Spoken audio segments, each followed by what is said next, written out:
Bueno, la conferencia que viene a continuación es curioso, ¿no? El extraño bucle de Hofstadter. No lo he entendido, por favor, ¿puedes repetir? No lo he puesto fácil. El extraño bucle de Hofstadter y el viaje de la conciencia. El gran enigma de los fenómenos fronterizos. Ahora bien, ¿qué hay de realidad en todo esto? Pues la realidad la tenéis en nuestra siguiente conferenciante, que sin duda yo creo que puede romper fronteras dentro de lo que es el análisis. Fíjate que yo he conocido a muchas personas dentro de la ciencia y sobre todo la ciencia, profesores, físicos, biólogos, pero desde luego cuando he tenido la oportunidad de hablar con Carol muchas veces en los correos que normalmente nos intercambiamos llenos de datos, yo la primera vez que recibí un correo suyo me quedé fascinado, sobre todo con la minuciosidad que estructuraba sus mensajes. Y lo vais a ver porque lo vais a oír ahora hablar. Es muy calladita, la veis ahí, pero realmente esconde un gran potencial. Ella es bióloga, trabaja como asesora científica y evidentemente dentro del mundo del misterio podremos destacar lo que es la experimentación en varios campos. La transcomunicación instrumental, en la que ha desarrollado pues muchísima investigación junto con Gemma y con todo el equipo de la SEI de Barcelona. Y por supuesto lo que es la experimentación con la habilidad de la consciencia para modificar los procesos físicos, una especialidad suya. No sé si habéis oído hablar del Ceileron. Sí, Ceileron.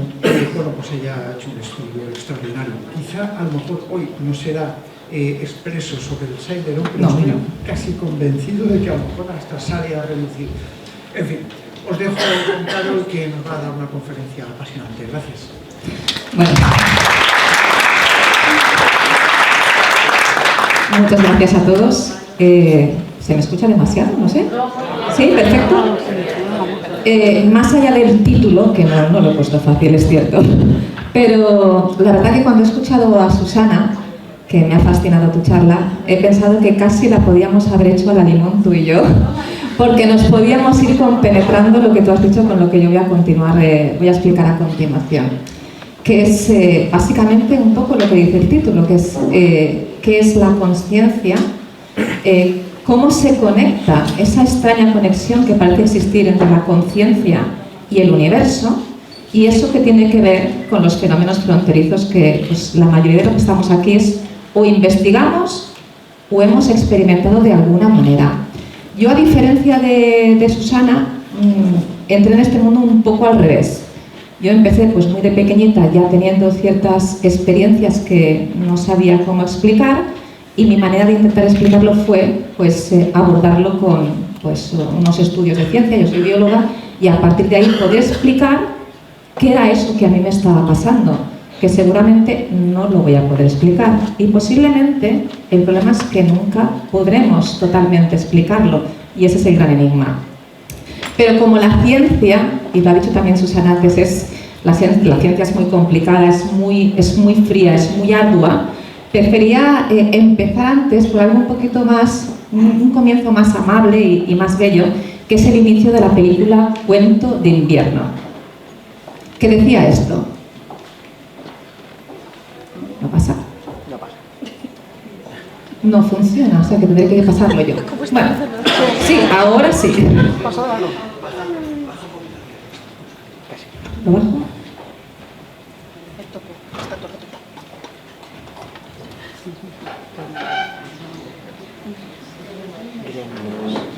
Sí, es que se oye ahora mejor, ¿no?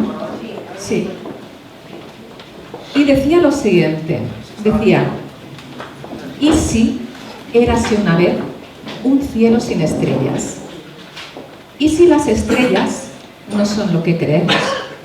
¿Y si la luz de la lejanía no procede de los rayos de los distantes soles, sino de nuestras alas al convertirnos en ángeles? El destino nos llama a todos y hay un mundo más allá del nuestro donde todo está conectado. Todo forma parte de un gran y conmovedor plan. Y hay magia en cada rincón.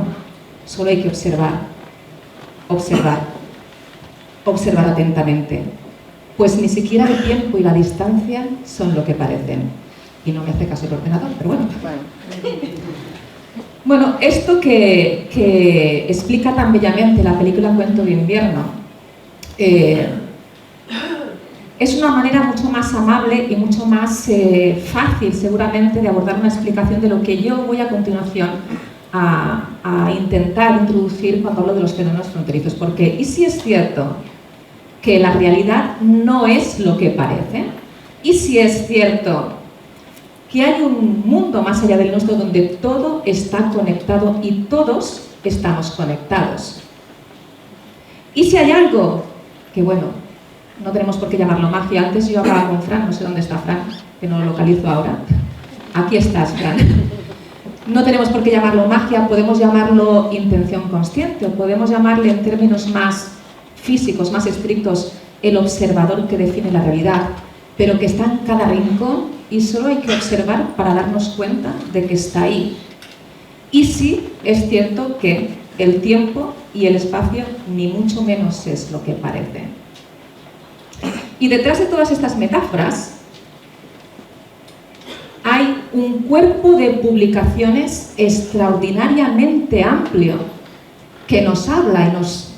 Me va a pasar lo mismo que Susana. Yo podría decir ahora que evaluando estos estudios o analizando estos estudios, y que yo cada día pues tengo que dedicar a leer estudios y analizarlos, yo podría decir que demuestran que existe la telepatía y que existe la precognición. Pero como un gran enigma requiere una gran demostración, lo que voy a decir es que sugieren que existe la telepatía y que existe la precognición. Y además lo sugieren llegando al máximo nivel de evidencia científica, que son los metaanálisis. Yo he incluido aquí uno, que es este Feeling the Future, percibiendo el futuro, que es un metaanálisis de más de 90 experimentos sobre precognición. Para entender lo que implica un metaanálisis en ciencia, lo que hacen es coger todos los estudios que se han realizado sobre esa temática, en este caso, por ejemplo, es la precognición. También hay metaanálisis, hay metaanálisis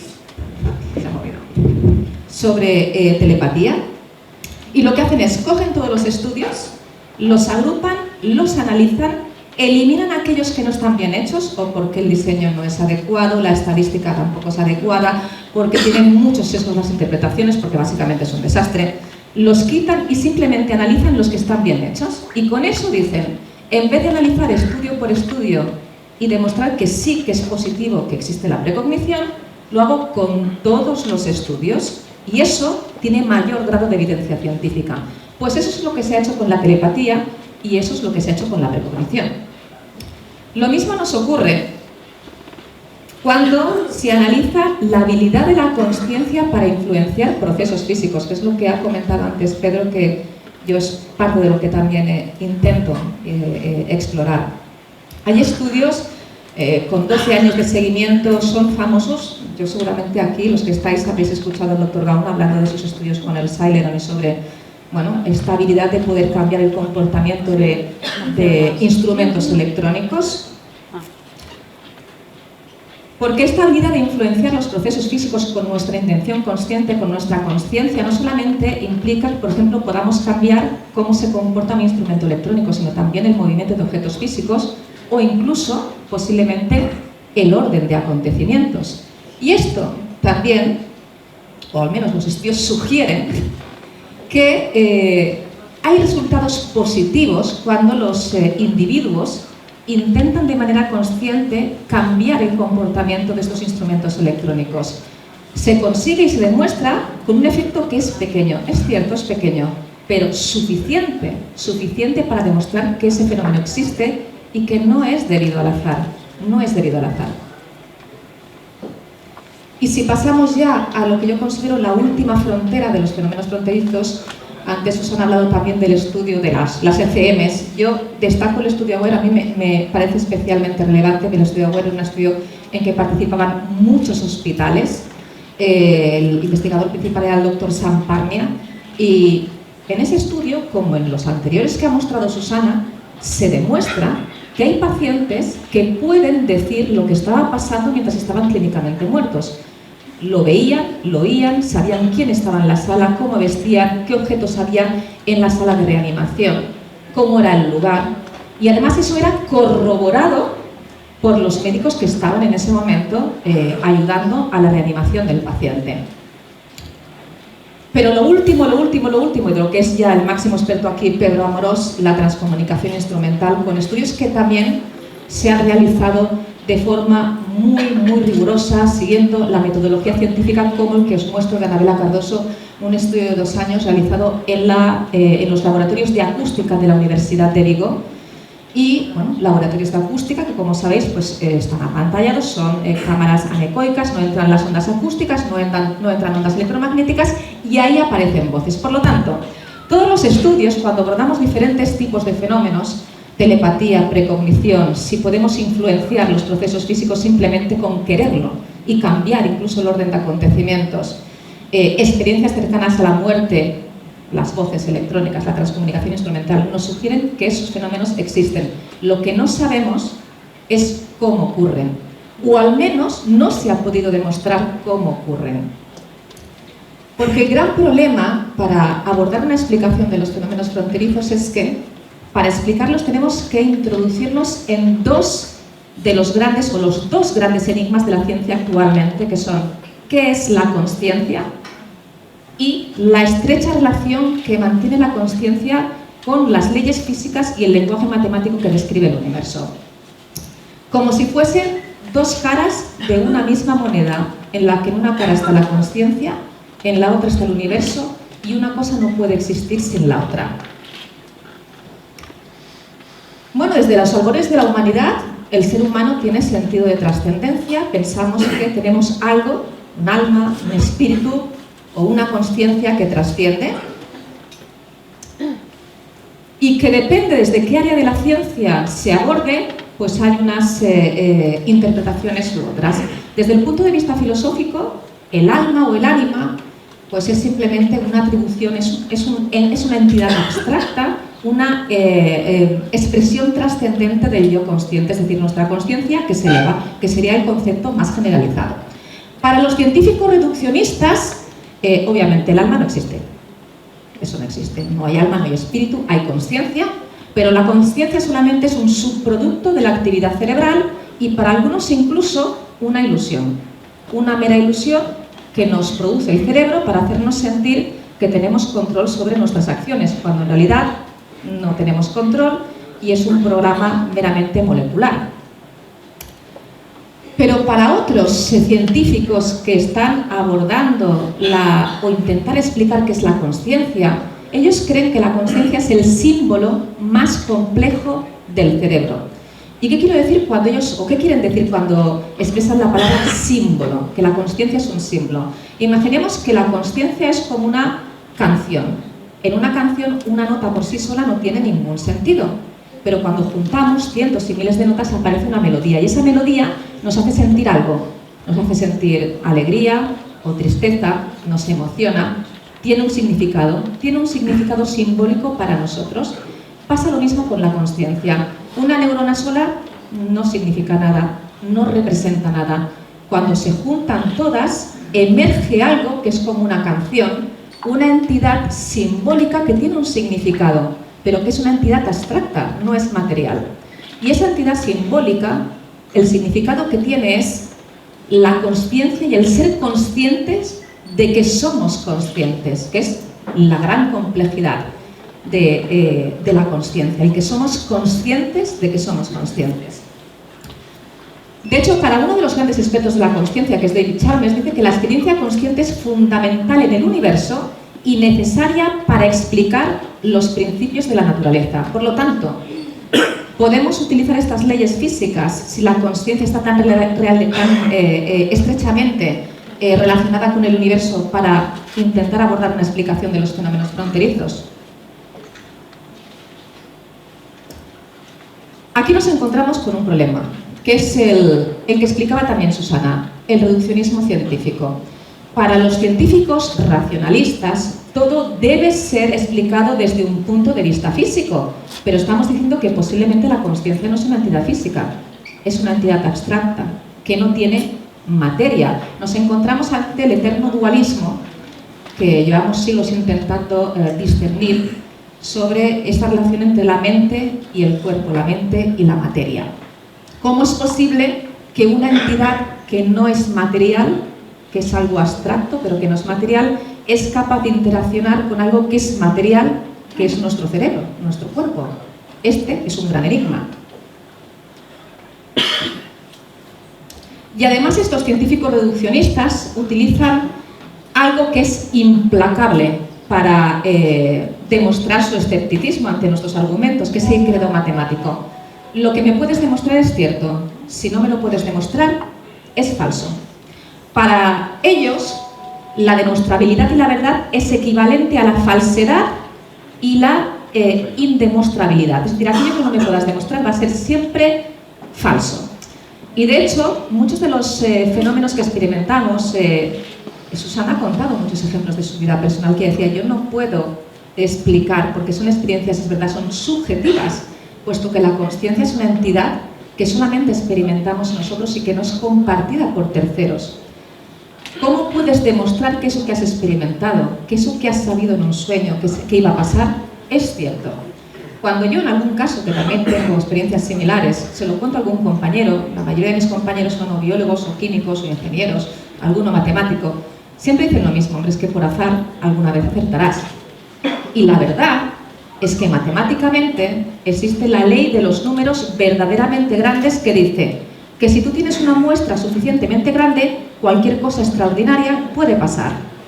Y de hecho un matemático muy escéptico, pues con los fenómenos que aquí estamos analizando, desarrolló un cálculo con una ley que denominó, se llamó la ley de Littlewood, y en ese cálculo decía, vamos a ver, si cuento y no conto mucho, que la probabilidad de que ocurra algo extraordinario es de 1 por millón.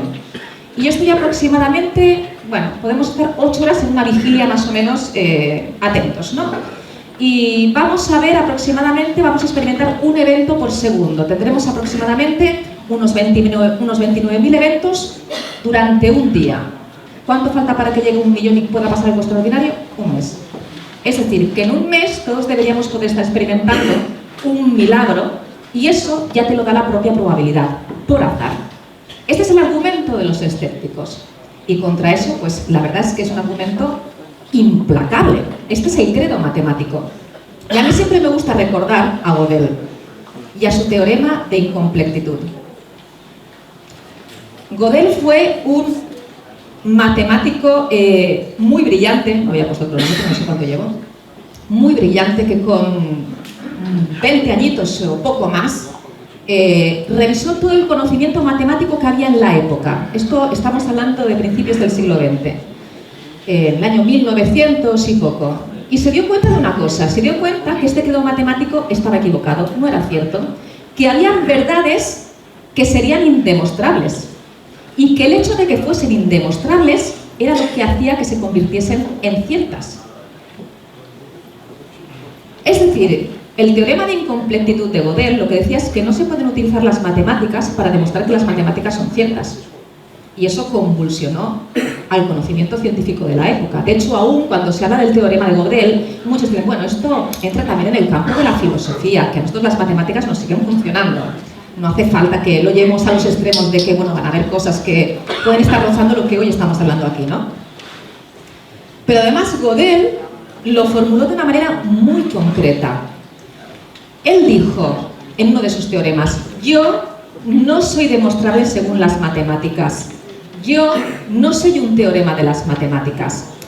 Y según Douglas Hofstadter, que es el que escribió este libro de Yo soy un extraño bucle, de ahí el título, según el doctor Hofstadter, que es un físico matemático experto en estudios de la consciencia, él considera que este uso del yo que hacía Gödel no era casual, sino que lo que estaba intentando explicar es que él se había dado cuenta que existía una gran relación entre la consciencia y las matemáticas que él había descubierto, esas verdades que eran indemostrables. Pero la física resulta que nos sugiere cosas también muy parecidas. En la física también apareció la consciencia de una manera que era imposible separarla de las leyes del universo. De hecho, el premio Nobel de la Física, Eugene Wigner, uno de los que desarrolló también la teoría cuántica, habló justamente del problema de la consciencia, lo que los físicos denominan el enigma cuántico. Y él dijo: cuando el dominio de la teoría física se amplió para abarcar los fenómenos microscópicos mediante la creación de la mecánica cuántica, el concepto de la consciencia saltó de nuevo a la palestra. No era posible formular las leyes de la mecánica cuántica de manera plenamente consistente sin ninguna referencia a la consciencia. No es posible formular las leyes de la mecánica cuántica sin hablar de la consciencia. Es imposible. ¿Por qué hay esta relación entre la consciencia y el universo? ¿Por qué? Si nos vamos al mundo microscópico, y es verdad que es un mundo muy extraño, pero ¿qué pasa a las distancias pequeñas, muy pequeñas, a las distancias de los átomos, los electrones, los protones y los quarks? Pero hacen eso que llamaba Einstein acciones fantasmales, que queda aquí también muy oportuno. Pues las partículas elementales se pueden comportar como ondas y como partículas. Todo lo que es posible está ocurriendo al mismo tiempo en todos los lugares y en todos los tiempos posibles. Existe una comunicación instantánea entre todas las partículas que hay en el universo, independientemente del espacio, independientemente del tiempo.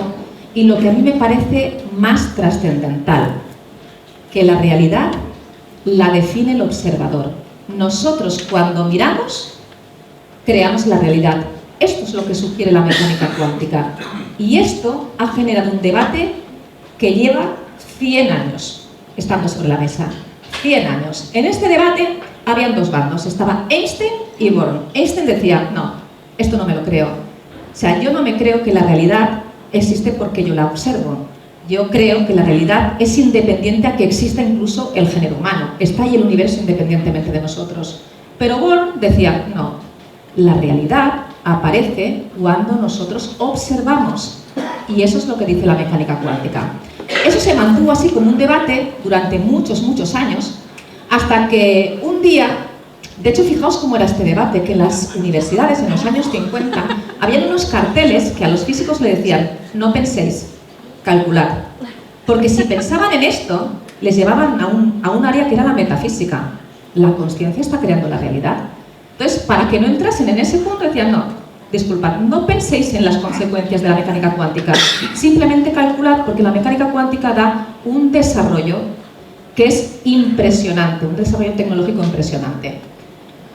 Tuvimos que llegar a los años 60 para que un matemático decidiese que se tenía que intentar dilucidar si tenía razón Einstein o Born, si creamos la realidad nosotros o si existe independientemente de nosotros. Y se desarrolló el test de Bell. Bueno, se han realizado muchos test de Bell, unos cuantos.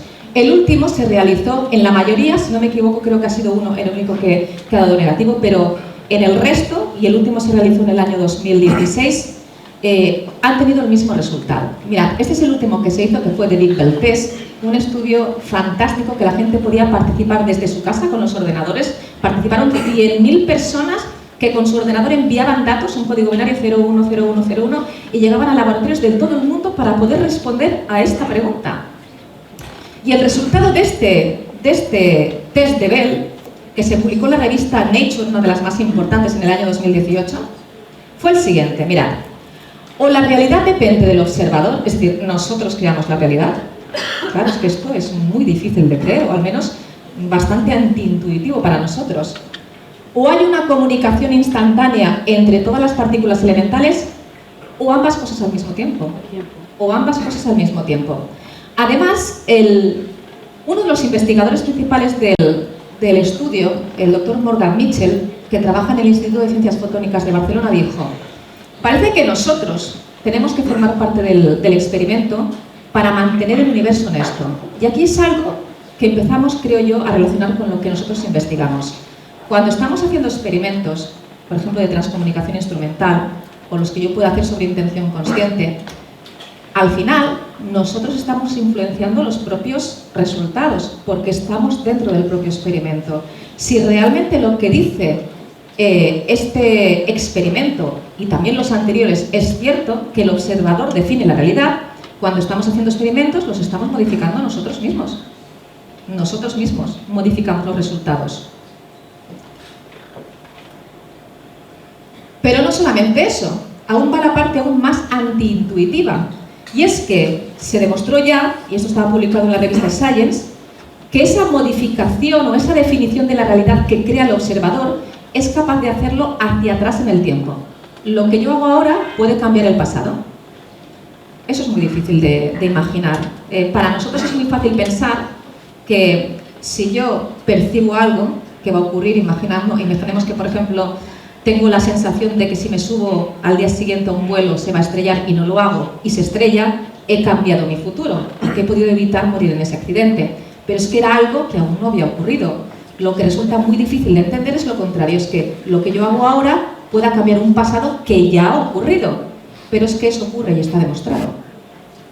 Entonces, aquí hay un punto importante que también tenemos que tener en cuenta cuando experimentamos. Hablamos, por ejemplo, de realizar los dobles ciegos en la transcomunicación instrumental. Y se tienen que hacer. Y se tienen que hacer porque eso es método científico y eso es ser riguroso. Pero posiblemente también tendremos que tener en cuenta que, aunque hagamos un doble ciego, aunque yo no sepa en qué momento se van a hacer las preguntas, ni qué preguntas se van a hacer, ni en qué orden, en el momento en que yo acabe el experimento y yo lea los resultados, los estaré viendo.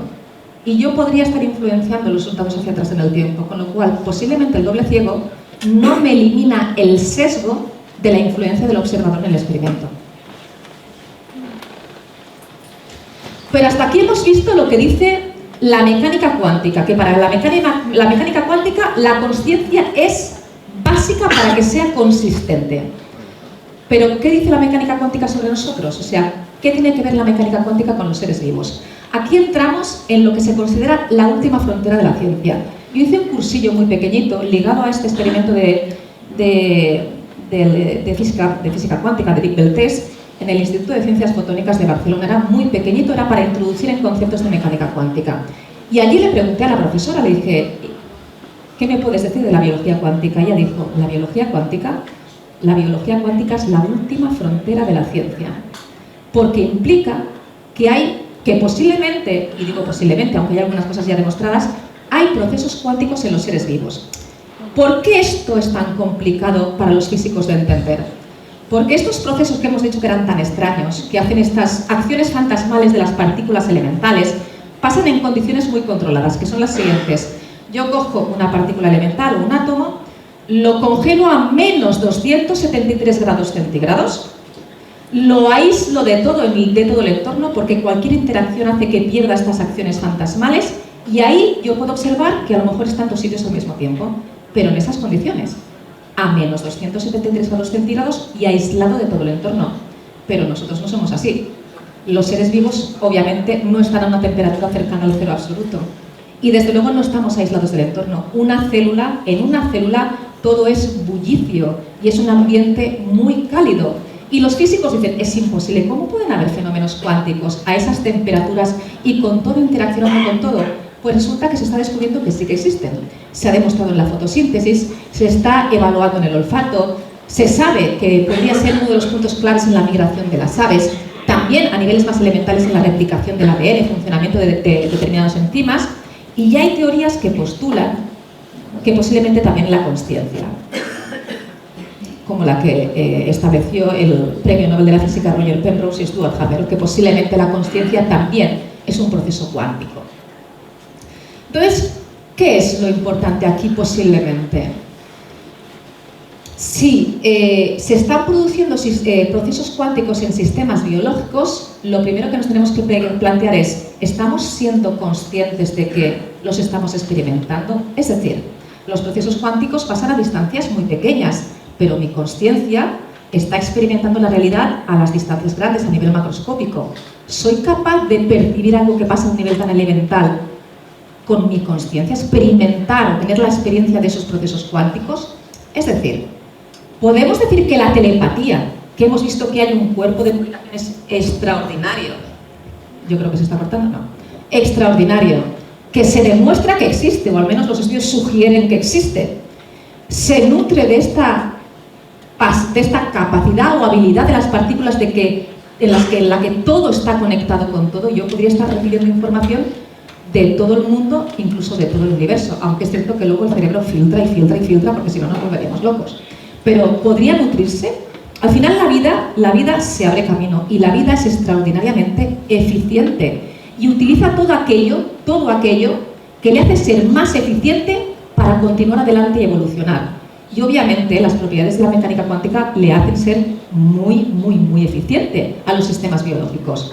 Podríamos decir que podemos experimentar precognición, saber cosas que han ocurrido en el futuro o incluso cosas que han ocurrido en el pasado, porque es verdad que a nivel elemental las partículas están en todos los lugares al mismo tiempo, pero también en todos los puntos de la línea temporal al mismo tiempo en el pasado, al mismo tiempo en el presente y al mismo tiempo en el futuro. Por lo tanto, yo podría estar recibiendo información de posibles futuros, pero también del pasado. Y eso, elevarlo a mi experiencia consciente. Y como postulan pues, muchos científicos, posiblemente la ECM, las experiencias cercanas a la muerte, podrían ocurrir porque la consciencia, si funciona a nivel cuántico, está en superposición de estados cuánticos, vivos y muertos al mismo tiempo. Y aquí es donde viene ese bucle extraño que tanto ha sido controvertido en el título. A mí es un tema que me fascinó cuando oí hablar de él. Fijaos, se sabe que en los programas informáticos, los bots, estos algoritmos informáticos que son capaces de aprender de sí mismos, cuando aprenden, dan un paso adelante y se hacen más complejos. Vuelven a aprender, dan un paso adelante y se hacen más complejos. Vuelven a aprender, dan un paso adelante y se vuelven a hacer más complejos. Pero llega un momento en el que ese programa informático que es capaz de aprender determina que lo que le hace ser más complejo es volver a su forma más simple. Conecta lo más complejo con lo más simple. Que es algo muy bonito, porque yo creo que nos puede recordar algunos aspectos de la filosofía. Esta conexión de lo más complejo con lo más simple. Pues bien, el doctor Hofstadter lo que dice es que posiblemente esto ocurre en la consciencia. Como hemos dicho antes, la consciencia es como una canción. Una neurona por sí sola no representa nada. Cuando se juntan todas, tienen esta actividad que crean esa melodía, que es una melodía que genera una entidad simbólica que tiene un significado, y el significado es ser conscientes de que somos conscientes. Pero cuando nosotros que somos conscientes nos observamos a nosotros mismos y descendemos en el bucle hacia abajo, lo único que vemos son neuronas, moléculas, átomos, partículas elementales. Lo más complejo, que es una entidad abstracta que no tiene materia, cuando se observa a sí misma lo único que encuentra es lo más simple, partículas elementales. Este es el bucle extraño de Hofstadter. Y posiblemente es cierto que las razones más profundas del universo no son físicas, sino que son simbólicas, tienen un valor simbólico, un significado para nosotros, aunque sean verdades indemostrables. Esto a mí me recuerda mucho al Ouroboros, pero también al maravilloso adagio de la tabla esmeralda, cuando Hermes Trismegisto escribía lo que es arriba es igual a lo que es abajo y lo que es abajo es igual a lo que es arriba, para conseguir el milagro de lo único. No es tan diferente a lo que decimos sobre la consciencia, no es tan diferente a ese bucle extraño que conecta lo más complejo con lo más simple. Es como si nosotros nos estuviésemos dibujando a nosotros mismos en un proceso autorreferente. Pero fijaos, ¿se queda ahí solamente ese bucle extraño? ¿Se queda ahí con esa relación entre la consciencia y la materia y el cuerpo? Fijaos, estas son dos imágenes. En un lado, y seguramente las habéis visto ya, en un lado, al lado derecho, me voy a acercar, tenemos una imagen de tejido cerebral de un ratón, una ratita. Aquí podemos ver las neuronas con sus conexiones, axones, sinapsis. Esto es un corte histológico de tejido neuronal de una rata, donde vemos cómo evoluciona, cómo se desarrolla, cómo se conectan las neuronas. Pero a este lado lo que tenemos es una imagen del universo, una imagen donde vemos cúmulos de galaxias y cómo se conectan entre ellas y cómo fluye la energía entre las galaxias y los cúmulos de galaxias, guiados por obviamente la gravedad y todas las propiedades, las leyes físicas fundamentales. Y podemos apreciar el gran parecido entre el cerebro y el universo. De hecho, los científicos se quedaron extraordinariamente sorprendidos, y con un reporte científico en la publicación en la revista Nature decían que el universo crece, se desarrolla, se conecta, evoluciona de la misma manera que el cerebro. Y yo me hago una pregunta. Si nuestro cerebro, que es algo material, cuando se activa, cuando esas neuronas generan esa canción que es la consciencia, se transforma en una entidad simbólica que es abstracta y que no es material, pero que es consciente de que existe, si hay un patrón que emerge, que es similar entre el cerebro y el universo, ¿podría existir también un bucle extraño entre este desarrollo de las galaxias y una entidad superior, una entidad simbólica, que llegue un momento en que también sea consciente de que existe? Igual que nos pasa con el cerebro y la consciencia. Posiblemente hay también un símbolo complejo, hay un símbolo más complejo para el universo, que está por encima y es una entidad simbólica que no es material. Y yo no estoy hablando de religión, simplemente me planteo que si esto pasa con la consciencia y hay un patrón de evolución similar, ¿por qué no podría pasar con el universo? No lo sabemos, no sabemos qué hay más allá, si ni siquiera sabemos explicar qué es la consciencia. Lo que sí que está claro es que los científicos empiezan a decir que existe un patrón, y lo dice este físico, Dmitry Kurkov, de la Universidad de San Diego, en el que dice que esta relación de correspondencia evolutiva entre el cerebro y el universo lo que nos indica es que es una señal de que hay algo en el funcionamiento de la naturaleza que se escapa a la física moderna, se escapa a nuestro conocimiento. Y lo que es cierto es que hay muchas cosas que se escapan a nuestro conocimiento. El universo nos pone muchísimos límites a nuestro conocimiento. No sabemos qué hay más allá de los agujeros negros.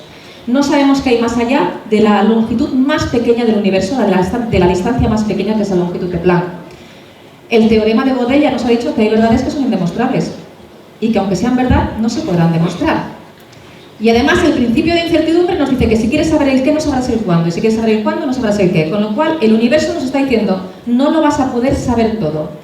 Pasa como en la Edad Media, cuando diseñaban los mapas y los escribían, los antiguos cartógrafos ponían, cuando no sabían que había más allá, decían, más allá hay dragones.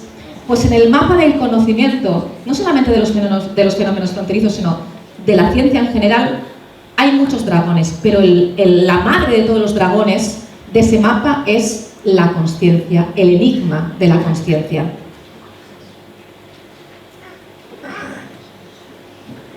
Lo que sí que parece, o lo que nos sugiere la ciencia, nos sugiere la física, nos sugiere esos patrones similares entre el cerebro y la consciencia, es que estamos ante un universo participativo, en el cual la evidencia me sugiere que yo puedo intervenir en la definición de la realidad. Yo defino cómo emerge la realidad. La evidencia me sugiere que yo puedo modificar la realidad incluso hacia atrás en el tiempo. La evidencia me sugiere que yo puedo influenciar procesos físicos simplemente con mi intención consciente. Por lo tanto, estamos analizando o intentando explicar fenómenos en los cuales nosotros mismos somos el enigma principal. Y eso es un gran problema. Eso hace que posiblemente nunca podremos explicar plenamente ni los fenómenos fronterizos, ni el enigma de la consciencia, ni posiblemente el enigma del universo, ni qué es el universo. Lo que a mí me parece bello es que de este gran enigma cuántico, el hecho de que la consciencia defina la realidad, lo que denominan el problema del observador, el problema de la medida, emerge el libre albedrío. Es decir, si yo con mi observación creo la realidad, quiere decir que el universo no está escrito, que nada está escrito, que no es un universo determinista y que yo puedo decidir, obrar, pensar, sentir de manera diferente para generar o para que emerja una realidad diferente. Y eso nos otorga una gran responsabilidad también.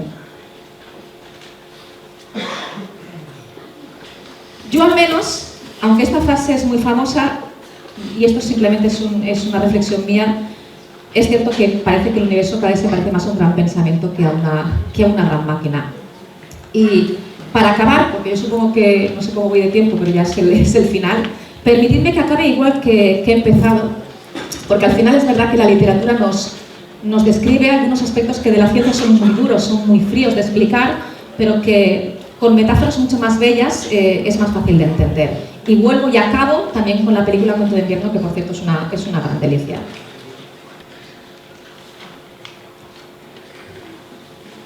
Y esa película acaba diciendo, ¿Y si todos somos únicos y el universo nos quiere a todos por igual, tanto que se desdobla a lo largo de los siglos por cada uno de nosotros y a veces tenemos la suerte de verlo?